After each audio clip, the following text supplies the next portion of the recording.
Hey, welcome to that was our new lead-in thing, and I got caught just looking at it. I think it's pretty cool. Hopefully you do too.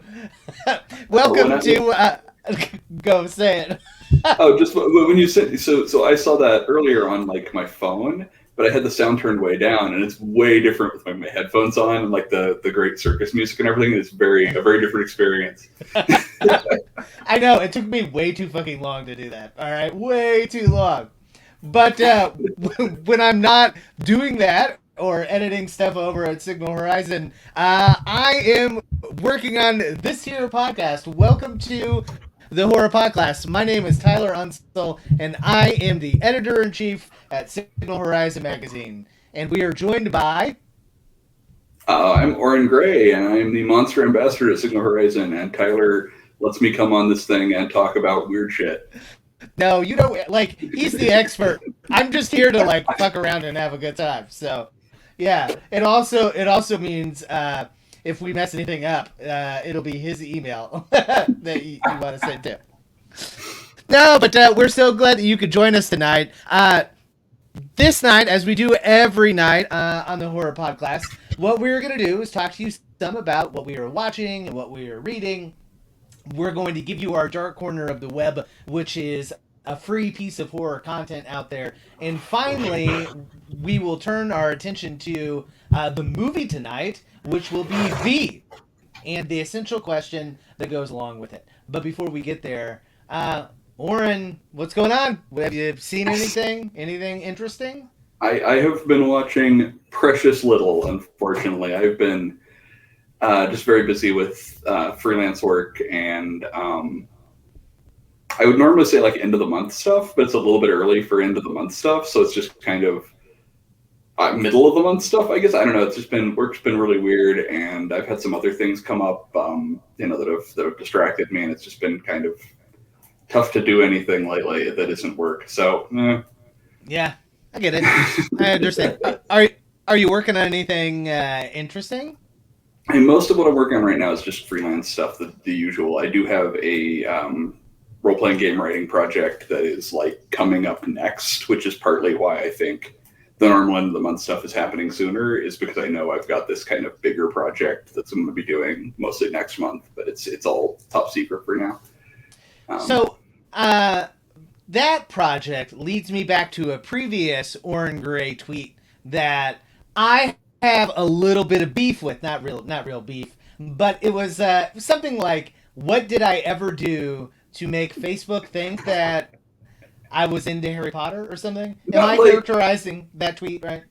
So it wasn't specifically that I'm into Harry Potter, which I'm not particularly, but like, what did I do that made Facebook's algorithm think I was really interested in Harry Potter fandom memes? Like, my for like 3 days, my suggested tweets, like the tweets that are paid for, not tweets, but the posts that are paid for, I don't remember what they're called, promoted. The promoted posts that were on Facebook were all like for Harry Potter fandom groups. And I'm not positive I've ever once tweeted about Harry Potter or like Facebook posted about Harry Potter in any form. Like, yes, I own all the movies, and they're good and all, but like, I don't talk about them. Okay, here's why they think that, Oren. Because on at least 3 different encounters, you and I talked about bestiaries. All right? There is the Venn diagram of people that are really into Harry Potter and really into bestiaries is almost a fucking perfect circle. All right? I say almost because you're just there on the fringe. But come on, man. They're like, oh shit, this guy likes fantastical animals. He's got to be a Harry Potter guy, right? I guess that's why it's so weird. It's so weird. That's my explanation. So sure. So Oren Gray has spent the last couple weeks pouring through Harry Potter fanfic. That's what it sounds like. Apparently, yeah. I mean, you know. Hey, man. Like Voldemort, you do. Yeah, Voldemort's got to get some action somewhere, I guess. I got nothing. Well, I too have been busy, but I've snuck in a handful of things. Number one, I want to give a massive shout out to one of the most entertaining novels that I think I've read this year. which is Double Dead by Chuck. I'm gonna say Wet Egg, but I understand I probably am butchering that. He also wrote The Wanderers, which I loved a couple of years back. So, but it's zombie apocalypse, which is near and dear to my heart, right? But the protagonist is a vampire that wakes up like 3 years into the zombie apocalypse, and he's like, "Holy shit!" This is like, and he's also a really big asshole and very sardonic, so it's got a great voice to it. But he's like, dude, there aren't any people left, and that's what I feed off of. So what am I gonna do? And it's just full of big characters. It is very like, it's got a very epic kind of post apocalyptic feel. There's like a cross country venture, and yeah, so I absolutely adored my time with that, and I'm sad it's over. Um, Maybe if I had something that was the opposite, it would be Shadow and Bone on Netflix, which the premise I think may be interesting, and that's, it was like an adolescent. It was a set of adolescent like YA novels Right, back in the day. right. So like I see the premise being there maybe for a literary movement, but I still have zero clue what the fuck happened at all.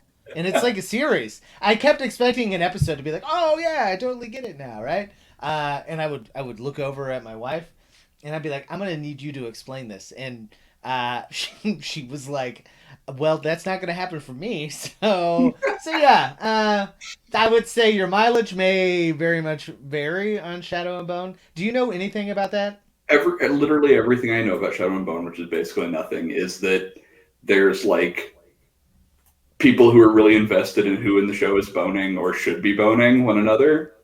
And Yeah. that's everything I know about it, which is all shows that anyone are invested in at all. So, I Yeah, mean, it definitely feels like something that should be on Freeform, but it's got like a Netflix budget. Like the special yeah, effects are kind of cool. It's got yeah. I don't even dragons, actually. maybe. I was about to So say, yeah. is it like fantasy era, like Game of Thrones, like swords and stuff? I mean, not like that tone, but is it modern or is it like fantasy?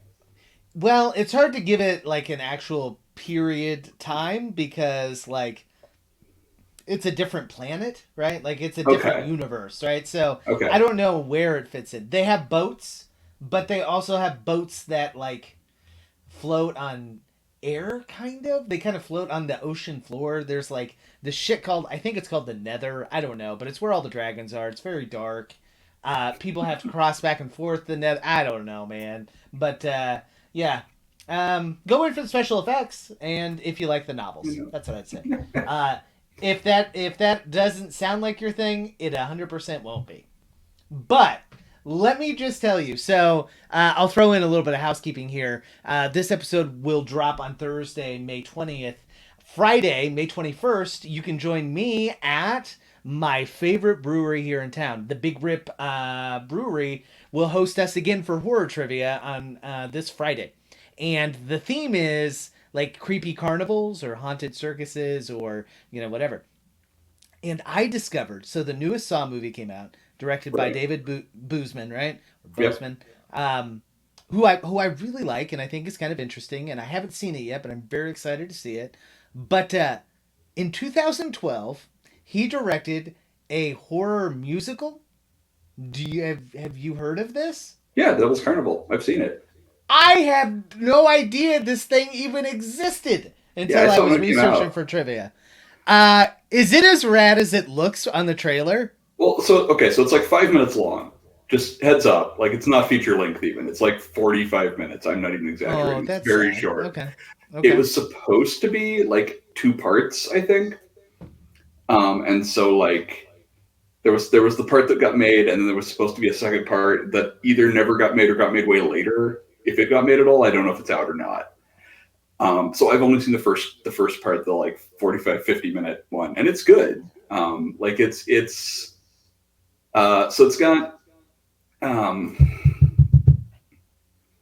the guy who was he worked with Bozeman on Rebo, the other musical, the other horror Oh, musical, Rebo the Nutcracker Opera. He was the gravedigger okay. singer in Rebo. He's the devil in this, and he's amazing. Like he was amazing in Rebo. He's amazing in this. I love him. And he's great. There's a couple of really good songs. the best song, weirdly, isn't even in the movie. It's like the credits song. Okay. But the credit, it's amazing. It's called like, oh crap, I can't remember what it is, but the songs are all really good. And it's basically just songs. Like there's almost no plot. It's almost entirely songs. It's just kind of a series of vignettes told in song, basically. Okay. But yeah, it's good. It's fun. It looks good.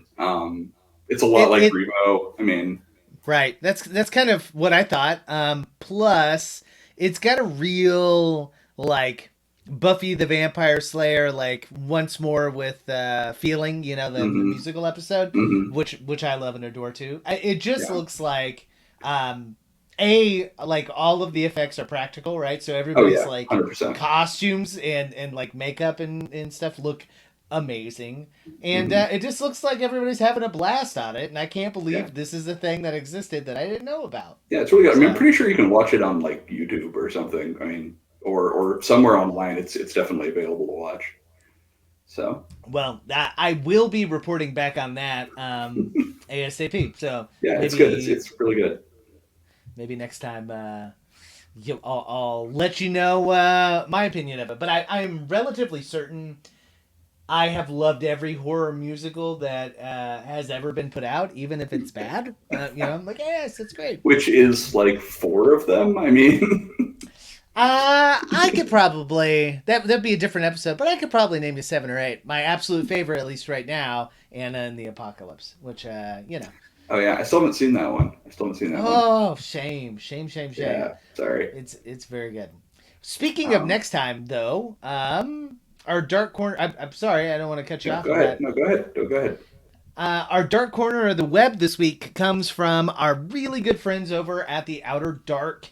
The Outer Dark podcast is essentially a podcast that likes to support writers that dabble in weird, big W weird. But they put on a symposium every year in Atlanta that Oren and I attend, and episode 93, which came out a couple weeks ago, has a little bit of Nadia Bolkin, both talking about her personal life, but also reading just a rad story, or the beginning of a rad story, I should say. But it's all free, it's all out there, and they expose you to some pretty rockin' small authors that maybe you haven't been exposed to. So they're good people.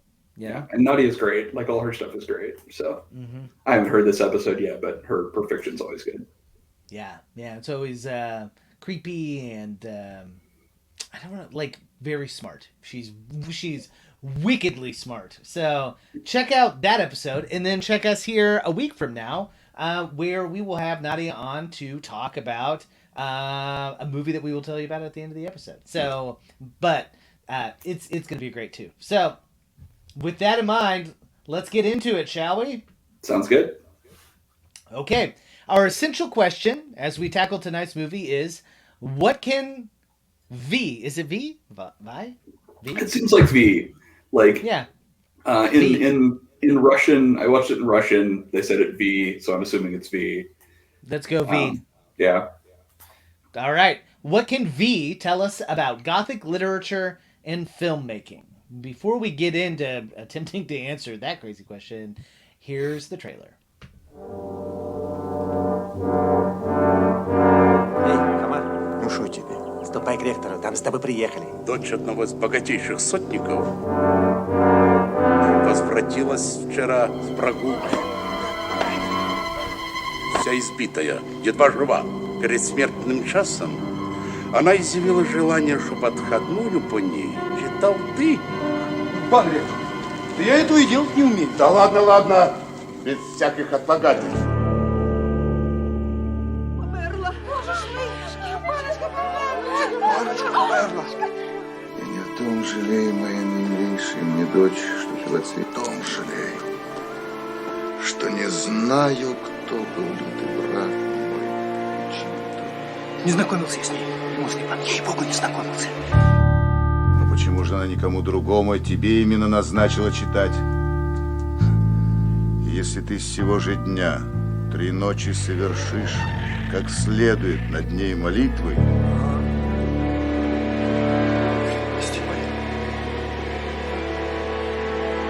Какая черт община водится? Пусти себе, сатана. учитываешь. Господи, пролей меня! Гнев твой!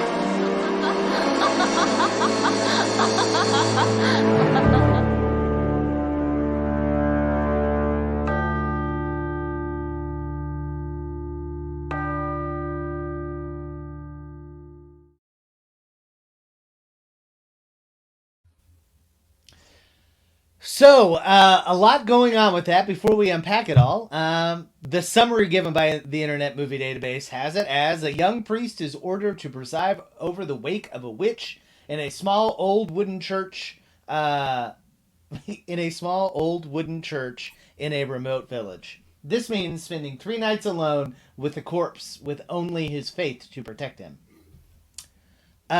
First off, that summary leaves out a really important part. As does that trailer, interestingly, yeah. But What did they leave out, Oren? so, I mean, we'll start with like that. He killed her. I mean, that's the thing the trailer doesn't leave out. But he killed her because she like appeared to him as an old woman and rode him presumably to Sabbath, although they didn't make it there. Like he invoked the archangels and stuff, and they crash landed. But yeah, she like climbs on his back and rides him through the air before he beats her to death. Yeah, very well, and they do this kind of neat effect where she like lays him down so he's kind of like floating, and then crawls on his back, and I'm like, oh shit, she's gonna ride him like fucking Superman, you know? But then he comes back up, and essentially she's just like riding on his shoulders, and he's flying.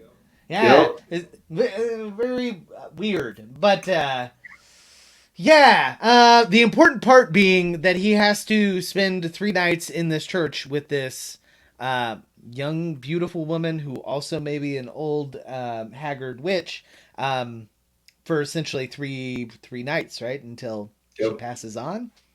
Well, no, she passed on already. He has to stay with her corpse for 3 nights and say prayers over it. But yeah, her spirit passes on, or whatever. Right? Yeah. Yeah. And in that way, I didn't pick it for my my 2 movies that I thought were pretty similar, but it reminded me vaguely of The Vigil, which is a movie that came out maybe about a month ago, which I adored. You can check out my review. I'll link to it in the show notes. But it uses the same like motif, right? Which is that there is a person he cannot leave. He has to like pray over this dead body and essentially keep this dead body company. And then scary shit happens, right? Yeah. I mean, and it's like, so the movie, I'm sure we'll get to this anyway, but the movie is obviously adapted from a story by Gogol. And like, it's a story that's been adapted to film a bunch of times officially, and also has served as like the what do I want to say, the sort of template for a lot of other things. So like the same basic plot is the plot of Clive Barker's The Last Illusion, which was made into Lord of Illusions. Like the premise of the short story is there's this magician, his body's lying in state, essentially waiting to be buried, and this guy gets hired to guard it from demons for like a night or two, in order to, because the magician made a deal with the devil basically, and they're coming to claim his body, and this guy's supposed to guard it. And it's basically a very similar premise in that regard. Yeah, well, and I think the idea that you have to hang out with a dead body is, like all things horror, probably pretty easily traced to like biological things that are bad, right? We're hardwired to think dead things are bad because they lead to disease and like they spread bugs and lots of other stuff. So like, and it's a thing that we used to do all the time. Like it was a common practice to sit up with the dead for however long before they were buried, which I mean didn't really change until like after till the 19th, 20th century ish is when that sort of went away. So I mean, it's definitely there in a lot of folklore and old ghost stories and things because it was a common practice. We did it all the time. Yeah, and I think things are starting to go full circle, right? I don't remember what the title is. I'll look it up here in just a bit. But there was a book all about, um, essentially, it's called like Reinviting the Dead or something. But the argument was death in our culture right now is a really impersonal thing, right? Like, as soon as we have a loved one that dies, we call somebody to take the body away. They embalm it. They make it look like it was before it was dead. And, like Right. it is a situation where we are grown up to believe that we have nothing to do with it, right? But there is a growing movement to re-embrace some aspects of the burial ritual, like the bathing of the body, like playing a more active role in either incinerating it if you wanted to be cremated or whatever. And like, I would not be surprised along with that movement comes a reinvestment in plots like this, right? Yeah. I mean, as we find ourselves more into those scenarios, I think it's more likely that some of the stuff may appear creepy to us. I don't know. Right. Yeah. I mean, and well, it's an easy place to make a horror story, right? Not just because dead people are creepy necessarily, but like because you're dealing with a lot of elements that are thematically already very primed for a horror story, right? You're in a liminal space. You're in the space between life and death. You are, you've got a memento mori right there, right? Like there's an obvious, like, this is a reminder that we are mortal. And, Yeah, right. there's lots of elements of the horror story already present without you even doing anything. Yeah, which And it's budget friendly because it's basically in a single room. yeah, no, and you can tell again. I'm a real sucker for something that could theoretically be a stage play, and like the three largest, most important scenes in this film take place on essentially a stage, right? Right. Like that church is a singular stage, and immediately there is this really kind of neat scene where he's like fending her off with something. She's spinning around and trying to, like, he builds this protective circle, right? And Yeah. she is spinning around trying to find a place to get in. And I was like, holy shit, just like how Hamilton uses their kind of circular stage device to do some cool stuff. You could totally do that, like Oh, you yeah. could totally do that scene and it would look so fucking cool. You know? Well, so one of my favorite things, well, I'll get back to that scene in a minute, actually, because we want to talk about the mime stuff a little bit. One of my favorite things in this movie is, like, I mean, obviously it was made in 1967, so it's all practical.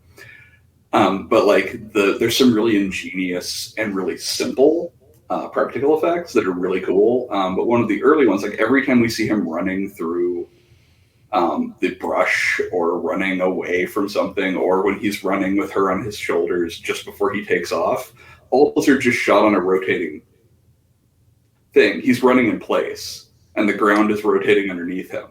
I like it. I can see that, right? Like, you can see it because the background doesn't move. Like, but it's such a great scene, and it's great because it makes those scenes feel unnatural in some way because he's running, but the background isn't moving. Oh yeah, gives it Right. like I will call it whimsy, but like a dark whimsy, Right. like And it makes yeah. it feel futile. It makes it feel like he can't get away, right? He can't get away because he's not going anywhere. He's running, but he's not getting anywhere. Yeah. Yeah. And there are moments of this movie that are very spooky, right? That are scary, Oh, yeah. and that definitely lends itself to that. But I think that scene points out something that I felt I really, this was one of my favorite movies that we have reviewed this season. For a myriad of reasons, but not the least of which is this color palette that we have Oh my going God, on. it's so good.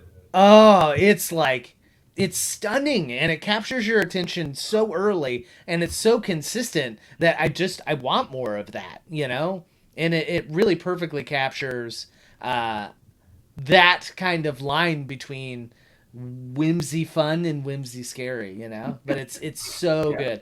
so good.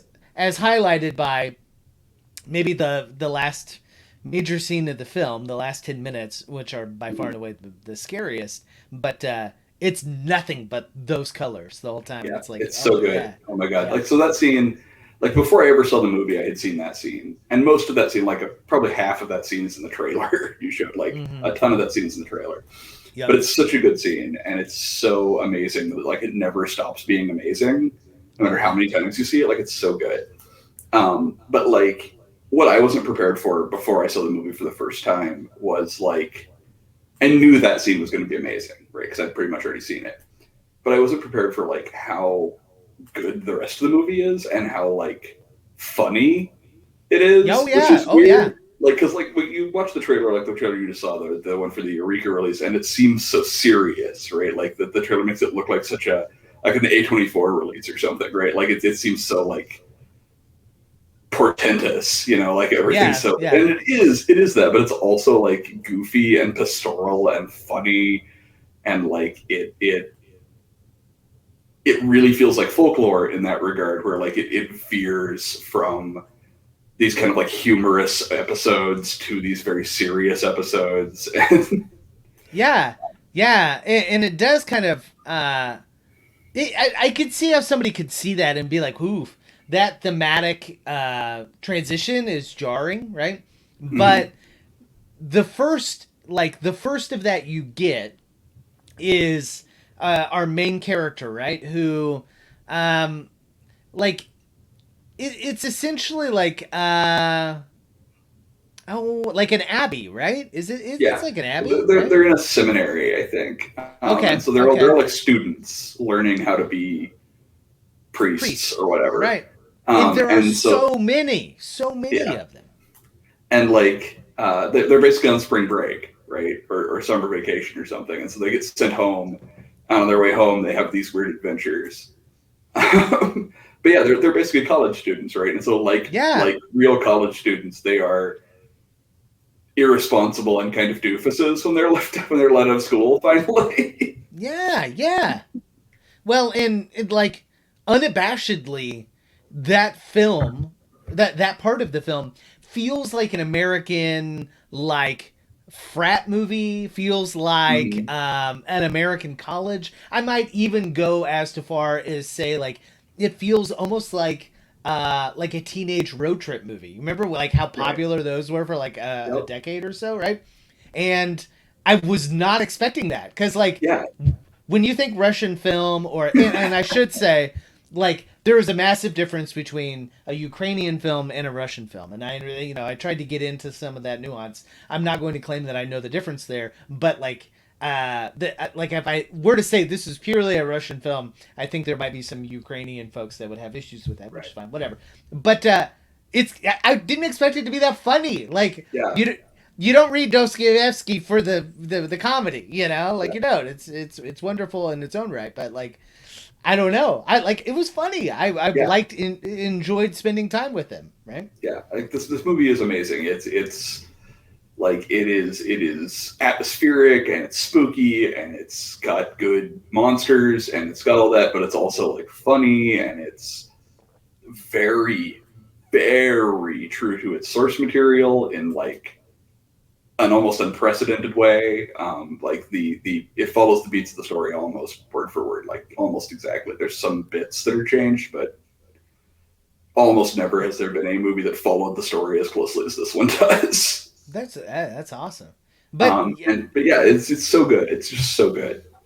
So like spending a little bit more time discussing the kind of seminary and college element to it, like I don't know. Very rarely do we see like convents or abbeys or seminaries portrayed in a way that like makes it look like it might be enjoyable.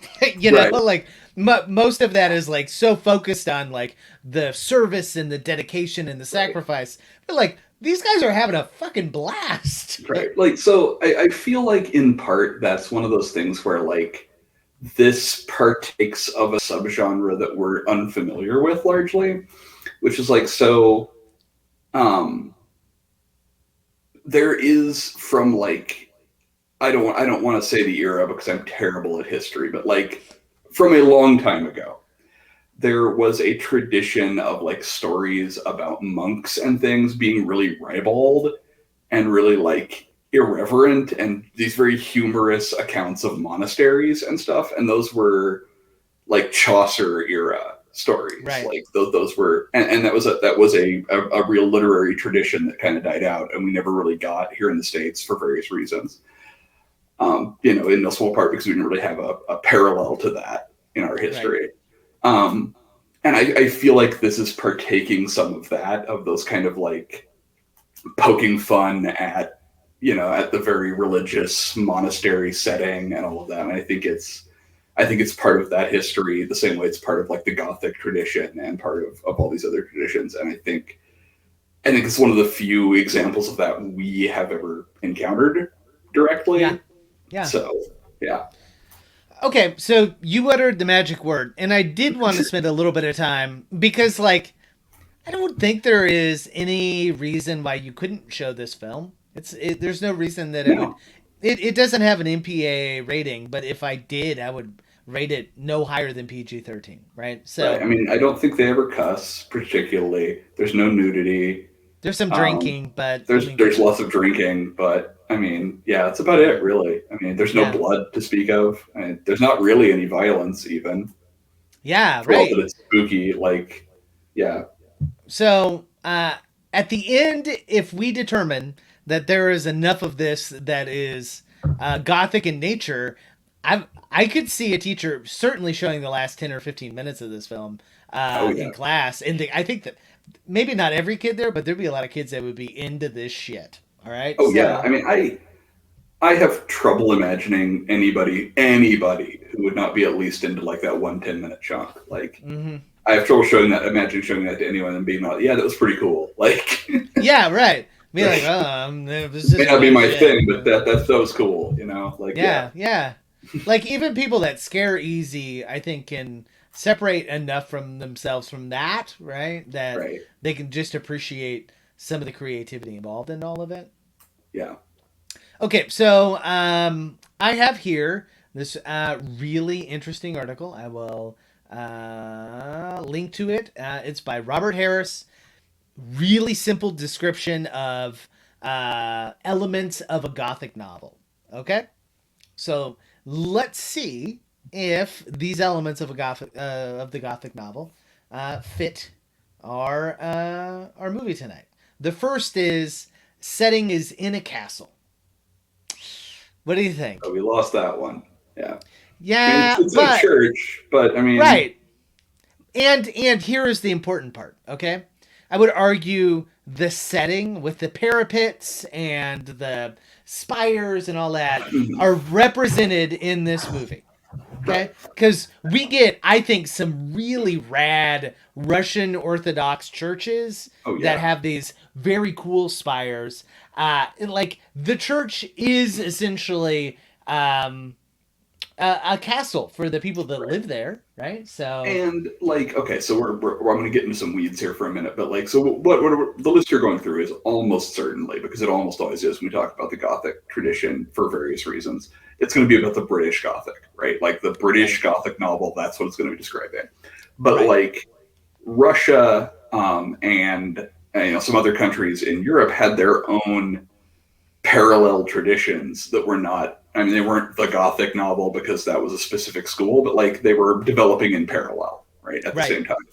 And they share commonalities with the British one, even if the specifics are different. So I would say that the church fulfills the same role that the castle does, which it is like the building is old. So it carries that sense of the past juxtaposed against the present, right? Where the young seminarian, right, who's very young, like he's very young in a very like college kid kind of way, like we discussed, is the present, and the church is very much the past and the traditions of the past and blah blah. But also it also represents power, right? It's a power structure. That's why it's a castle instead of just a house, right? It's because of the power structure inherent in the castle. Sure.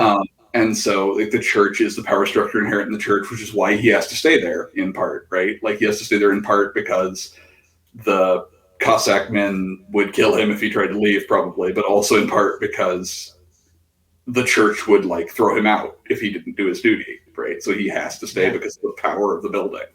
Yeah, they actually say they'll give him lashes. I think is right. Yes. what his main man. Yeah, but in I think you really nailed that, because those power structures are always showed or portrayed, I should say, juxtaposed against the peasantry, right? Which typically are lower in caste, and I think that power plays a really important role, right? Yeah. So I'm a yes. I think this film has a castle of sorts. So right. I think it has enough of a castle. Absolutely. Okay. Number 2, an atmosphere of mystery and suspense. I mean, yeah, 100%. Yeah, right. Yeah, there's a bunch of crazy shit going on, and we have no idea why or where or whatever. And man, so it does not waste 10 minutes getting to crazy shit either. Like, it is atmosphere of mystery and suspense from the jump. Mm-hmm. Yeah, pretty much. Yeah. All right, another interesting one. An ancient prophecy. So I don't think we get an ancient prophecy, but I think we do get both a tie to the past again, in part, but also specifically, we get stories about what is happening that may or may not be true, right? Because the Cossacks tell him stories about other things this witch has done when she was alive, and those inform his experience then in the church. Yeah. Well, and I think she says, I think it may be the second time she wakes up, right? The second night. Mm-hmm. I think she says, like, and this is how I shall bring forth V into the world, or whatever, right? And right. There is like, it's a little bit like the James Bond villain moment where she's like, here's my plan, right? Now try your best to foil it, or whatever. Right. But like, it's not so much the kind of like vague prophecy that we think of in terms of like fucking Nostradamus or whatever, and more of like the direct parable of, there is a demon, I'm going to summon it, here it is, right? Right. So, and yeah, it has more in common with like the family curses and things that were often in old Gothic novels and things, where like, oh, all the members of this line die mysteriously on winter nights or whatever. Right. It is very much like everyone knows that his daughter was a witch, and you're gonna have to sit up with her corpse, and spooky shit's gonna happen. And yeah. Like, how giddy would you and I be if we showed up like at a job or whatever? Like, if I showed up to school tomorrow, and my principal, who's a great guy who I love, would be like, hey, Tyler, we're going to need you to not teach your class, but go like sit vigil over this dead body, and some spooky shit is going to happen. It'd be like the best day ever, It'd be right? the best day ever. Unless I die at the end. I mean, and that might be worth it. Even that might be worth it. I mean, honestly. Still best day. Like, I can imagine me texting my wife, right? Like, Dr. K asked me to sit vigil. There's going to be some spooky shit that happens. Monsters are going to kill me. Love you, honey. Yeah. This is going to be rad. Yeah. It would be awesome. Okay, so then that lends itself really well to omens, portents, or visions. Yeah, I mean, right? Yeah. The only extent to which they are not omens, portents, and visions is that they are pretty immediate. Like, he has visions of things that are immediately happening, but no, they're absolutely, like, when he first goes into the church, all the cats run across his path. When he opens his Bible, a bird flies out, which is such a good effect, by the way. Yeah. It's just a bird in a box, but it's so good. But it looks fucking great. That's what sells it. They sell it because, like, you've seen him open the Bible a bunch of times, right? And then you see him carrying the Bible, and he opens it, and a bird flies out. It's so good. It's so good. Yeah. No, I think you're right that it's these kind of smaller things that we see as opposed to like a big a vision scene or whatever. Yeah. Okay. Next, number 5, supernatural or otherwise inexplicable events. Nope, none of that here. Yeah, that's not remotely. not the dead body that rises that does crazy surfs shit. around on its coffin flying through the air, right? Yeah. But also seems weirdly controlled by the crow of a rooster. So, Yep. hey, whatever. Like, I was like, you just need to talk that fucking rooster into crowing at like 2 a.m. Like, when shit's going down, you gotta be like poking that thing. Like, come on, man. Bring him in there with you. Yeah, right. Yeah. Just squeeze it if shit goes south. Yeah, right. Like, come on. Not that I would want you to hurt a rooster or whatever, but yeah. Okay, so lots of crazy supernatural shit. High, even overwrought emotion at time. Yeah. Yeah, like this has got some elements of melodrama, but honestly, like its lack of that, like it definitely has that, right? Like it has these like kind of moments to it, but it's humor. I think its lightness cuts through that, kind of like. Well, I think most of the time, like that's juxtaposed against our lead. Like he plays a role like I mean, not to the same extent of slapstick, obviously, but like in Abbott and Costello Meet Dracula or whatever, like, right? Like, he is out of place amidst all this, like, Gothic melodrama that's like the father who's mourning his daughter has these big dramatic speeches, right? And this guy's like, no, I'm not. I'm super not chaste. You definitely don't want me looking over your daughter. I am a really not chaste guy. It's very, like, he's very a counterpoint to the melodrama that's happening around him to a large extent. Yeah, which makes the run-ins with the woman feel like they're almost comical. Like they're almost there, until shit gets really bad in the last 10 minutes. But like you could almost believe this guy is thinking to himself like, what the fuck? Like he's right there, and I appreciate that. So, okay, we're getting closer to the end here, but the next is women in distress. I mean, yeah, right? Like there's a kind of I guess go barely. ahead. I mean, there's her, I guess, but like she's not really in a ton of distress except the part where he's beating her with a stick at one point. Right. By our main character. Right. Yeah. No, it's I mean he fulfills the damsel in distress role that you would normally get in a Gothic novel. Because like in sort of the stereotype Gothic novel, right? And I don't mean like the old Horace Walpole ones. I mean like the women in their nightgown holding a candelabra running away from a castle ones that were popular in the 60s or whenever they were popular. Like it's pretty much always like this woman gets hired as a maid or as a nanny or as something at this big estate, right? And she's a very like working class person, or she inherits it in some cases, but she is always from a working class background and is thrust into this very Byzantine Gothic setting where she doesn't belong, right? She's the audience in character. And that's what he is in this case, right? He's this very salt of the earth guy who is forced into the situation where he doesn't fit. Yeah. And there is a class element to all of it, right? Because they say at the very beginning, the reason why he's got to do all this shit is because, like, this is one of the leading tithers to the church, right? Right. The father of this young lady that has died. So yeah, we don't fully get away from that. And I would also argue, like, at least in the context that women are often juxtaposed in the Gothic as the anti-masculine, right? Like they are this inherent. They lack the masculine tendencies, and thus they have to be saved by it, or whatever, right? Whatever it may be.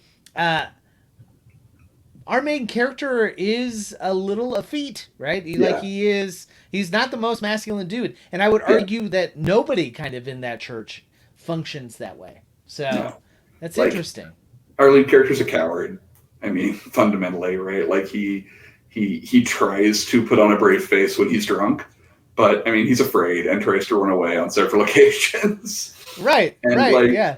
And all the people around him are more or less like he is. Like they're they're acting tough, but they're all, there but for the grace of God. Like, they're pushing him into the church so they don't have to go. Yeah, exactly. Yeah.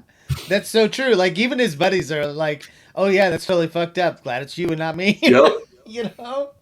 So, so I think maybe that's like a half, right? Like, Right. I can see it. It may not be as specifically there as anything else. I would also add, as kind of an addendum onto that one, they also have women are threatened by a powerful, impulsive, tyrannical male. So, yeah, like, unless you look real deep as the church as a metaphor for general misogyny. You don't have to look at all. Like, in this case, he is threatened by a tyrannical male. It's the dude. Ooh, It's the father of the woman. Like, he is like, you're going to go do this irrational thing that I'm commanding you to do, or I'm going to give you 1,000 lashes. Yeah. And his bosses acquiesce Right. and are essentially the same. Yep. So yeah. Yeah. I like it. That's good, right? And it returns the movie back to the class nature of Gothic literature, which I think is worth exploring all on its own, because I think that's super interesting. So the last one is that it has to include the vocabulary of the Gothic, and they include these words: mystery, fear, terror, sorrow, surprise, haste, anger, and darkness. And I think all of those. Yeah, I think pretty much all of those. I didn't catch. I don't remember what they all were, but yeah, I think pretty much all of them. Absolutely. Yeah, there was nothing there that I was like, oh shit, it's definitely not. That's not in here, right? Yeah. Yeah. So I think it's a pretty good example, and contextually, we don't get a ton of Russian literature that I would say is a short story, but is also horror and thus Gothic and all that kind of jazz. So I think it's really both a special story and a special film. And if you're looking for an extra way to kill 10 or 15 minutes, like, I would show the end of this film. So Yeah. 100%. yeah, because it is very neat, very, very cool. Okay, so go for it. I was just gonna say, I think, I mean, maybe I'm blinded by my affection for this film, but I think, as like films I was shown in school go, like, I think I would have been pretty down with this film in school, like when I was a kid, and not just because I like monsters, but like, it's pretty well paced, it's pretty funny, like, it's pretty eventful even from the beginning. There's not a lot of slow stuff, so like, even if you show the whole film, I don't think you're going to bore too many like high schoolers to death with it. Like, they probably like this better than the Scarlet Letter or the fuck, right? Oh yeah. Well, and depending on what you're showing for your Gothic unit anyways, I think a lot of people show Mary Shelley's Frankenstein, right? The what is that, Kenneth Branagh, I think, maybe? Yeah, the Kenneth Branagh one. Yeah, and it's fine, but dude, that ain't the most exciting movie in the entire world. So like, you might be better off showing something like this. So give it a try. Before we get to some people that don't like it quite as much as we do, though, we have a new segment that we've done this season where we say, if you like this movie, which I think both of us highly recommend. I love this movie. Yeah, it is well worth your time. At 77 minutes, it is a fucking perfect length. So we highly recommend it. Here are two other films from each of us that we also recommend that kind of fit in a similar vein. You go first. Start first for us. Okay. So the first one I would recommend would be Hacksan, which is a silent film from 1922. Maybe don't jump into showing that one to your students right away. But no, it is like, Hacksan is, I've talked about it on the show before. One of these days we're going to do it on an episode, I'm sure. But it is just a masterpiece of weird, really early practical effects and really strange history. And it's a documentary, so it's just very historical and very weird, and it's beautiful, and I love it. So yeah, Hacksan, and it's the closest thing to a movie that looks like this that there is, as far as I know, because nothing else looks like V. V is so weird looking. And then the other one I picked was Black Sunday, by Mario Bava, which is also a beautiful film, but which is also based much more loosely on the same short story that V was based on, which again, V has been adapted to film many, many times. Most recently, there was like a 2014, I think, adaptation that's like this really elaborate, like super high budget fantasy that has nothing to do with the original story at all, as near as I can tell. But like, so there's apparently a sequel. I haven't dug really far into this. There's apparently a sequel to it that is also apparently a sequel to that like Man in the Iron Mask movie that Jackie Chan and Arnold Schwarzenegger were in. Really? So there's a sequel to the 2014 V that has Jackie Chan and Arnold Schwarzenegger in it. As far as I know, it's never been released in the States. It was released in China. Whoa. All right. Right? Okay. I'm so confused by this, but that's a whole can of worms. All right. So that's what we're going to talk about first of next season. Yeah. We've done a really good job the last 2 months of picking movies that people can't fucking find. That would be perfect. Yeah. Yep. Yes. Go watch this movie that's only been released in China. Yeah. I love it. I love it. All right. So I will say, when I was picking my movies, we were chatting in the Signal Horizon Slack, and again, I make no bones about the fact that I am not nearly as well versed, especially in old horror, as I need to be, and I'm constantly trying to get better. But I attended a fantastic screening of, this is my description in Slack. Hey, Oren, remember when you hosted that thing at the Screenland Tapcade? It was a black and white film. It had beautiful masks. I really loved it. What was it? And he's like, oh, that was Black Sunday. And I was like, then I went here, and he had already beaten me to claiming it. So, yeah, they are cut from the same cloth, but much different pieces of that cloth, because different films, but both beautiful and really, really cool and kind of old and interesting. The other...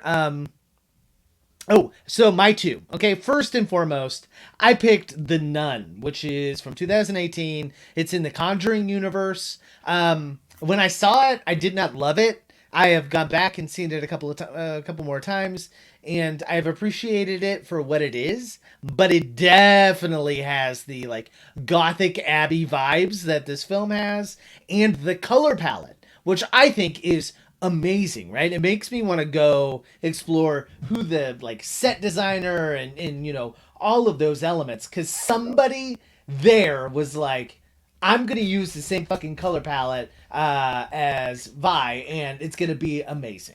So like one of the things that I love about not specifically the Conjuring universe, but like James Wan and all of his filmmaking universes that he's in, his horror universes, is that they're really, really influenced by like Italian horror especially, but also like some of this kind of stuff. And The Nun is 100% like one of those like fucked up Italian nunsploitation horror movies that were coming out back in the like late 70s that are all these bonkers color palettes and everything. And it's very much that, just made in 2018. And I love it.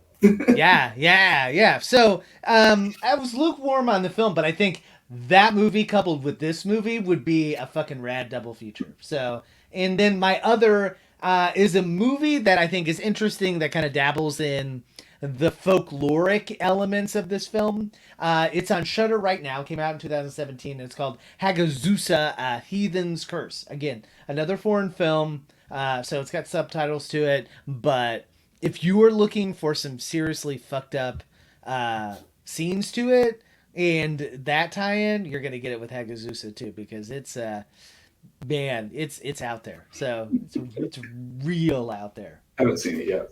So okay, so I had difficulties finding our anonymous letterbox user this go around, because I think for the most part people really enjoyed this film. No one doesn't love this movie because it's perfect. This person did not find it perfect. You want me to read, or you want to read this time? You go ahead. Okay. Here is our anonymous letterbox user. They're not that anonymous. You can just like search using these words and probably find them. But you know, whatever. Hey, don't rag on films that we like. All right. Our user said it looked really good, but the story was slow as shit. For only being 77 minutes long, this dragged. Some shots were really dope, and the creatures towards the end was genuinely creepy. Shout out to Mother Russia. Like The Weeknd said, you want to be ... high for this. Good news, though, I definitely found my new haircut inspiration. So, our main character does have a terrible haircut. Yeah, yeah. I mean, he's like tonsured or something. It's Yeah. Like, I'm sure it was like popular at the time amongst the seminary crowd. I don't know. I do love just right in the middle of it. Shout out to Mother Russia. Yeah, right. It's like I gotta get this in somewhere. I had so many like Russian vodka jokes thrown in the script. Like I was gonna try to say like Das Vidanya a whole bunch. I'm so glad I chose. Every time we take a drink. Right. I'm so glad I chose not that option. Yeah. So like before I forget again, somehow that reminded me that if this movie was seen by more people and had come out like last year or something, right, instead of a million years ago, that scene where he like demands music and just starts dancing randomly would totally be a fucking meme. Oh yeah. Right? Like that scene is so good and so random, and it would be all over Twitter.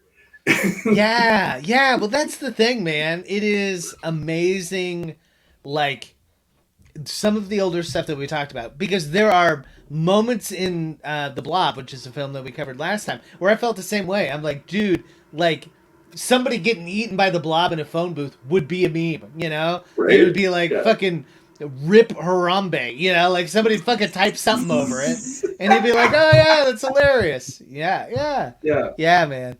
What a weird world.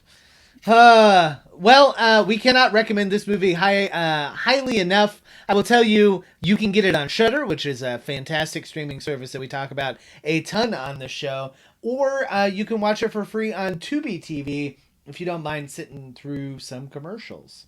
So I think the Shudder one is the dub. Is the Tubi one dubbed as well? Do you know? No, it was subtitled. So, okay. Yeah, so I just happened to watch it on Tubi. So okay, so I think the one on Shudder is only dubbed. I think. I haven't watched the dub, so I don't know how it is, but I think it is. So heads up, if you want the subtitled one, apparently go to Tubi. So yep, yeah, that's good. That's a good point too. I enjoyed the Russian. I was amazed at how well the action and like the volume and the emotion read. Like I certainly read the subtitles from time to time, but like you can get a feel for what the fucking movie's about. And this movie could almost have been a silent film. Like yeah. And they sing a lot, which I'm really curious how they handle that in the dub, whether they dub the singing or whether they leave it in Russian. Yeah. Well, so the weird thing about the Tubi TV version is all the singing isn't subtitled. Yeah, no, it's not subtitled on the Blu-ray either. It's like they're singing some Russian shit. Singing in Russian. Yeah, right. Exactly. All right. Anything else to be said? I'm sure tons, but I think we're good for the night. Sounds good. Where can they find more of your stuff on the internet, Oren? If you want to hear me talk about more old movies that I love, I am always doing that at Oren Gray at Facebook and Twitter and Instagram and Letterboxd, where I actually like movies sometimes, and at orangray.com. Hey, and you have, I think, a new story coming out in something, right? The second volume of something. I saw you post. Maybe I'm making that up. I've got a story in a anthology that's King and Yellow themed. Yeah. Yes. Okay. I knew there was something, right? Yes. Yeah. It's only on Kindle right now, but there's going to be a print version. So yeah. Fantastic. Can't wait to pick one up. Yeah, very good. All right, you can catch more of my stuff. I'm at Ty Unsel on Twitter, where I'm tweeting about horror and politics and how horrific our politics are. Or you can check me out, Tyler, at signalhorizon.com. If you have an idea that you would like to pitch me, if you want to be a part of our community here at Signal Horizon, we would love to have you, especially if you are an educator. We're always looking for ways to marry those two in better ways. Next week, Nadia Bulkin is going to come on, and we are going to talk about the brand new film that just came out on Amazon a couple weeks ago, Saint Maud. It's going to be fantastic. I cannot wait to get into that conversation. But until then, class dismissed.